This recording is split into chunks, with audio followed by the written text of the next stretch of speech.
I just wrote a book. Matatapos ko lang. Para explosive ito. Iserye mo, bro. I'm digging some truth. Si China Doll ay isang cultural phenomenon. Kailangan malaman ng tao kung sino ang totoong China Doll, right? Delikado ngayon ang lagay ni China Doll. Ibalandra mo ba naman ang mukha niya sa front page niyo? Napaka-irresponsable mo, pare. Maraming katotohanan. Iba't ibang levels yan. But if you encounter the truth, the essential truth, yun na yun, alam mo yan.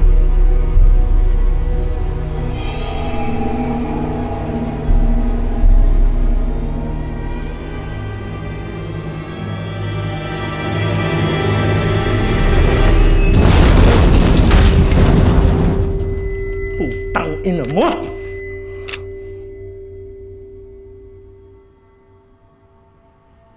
Nasaan si China Doll? Hindi ko alam.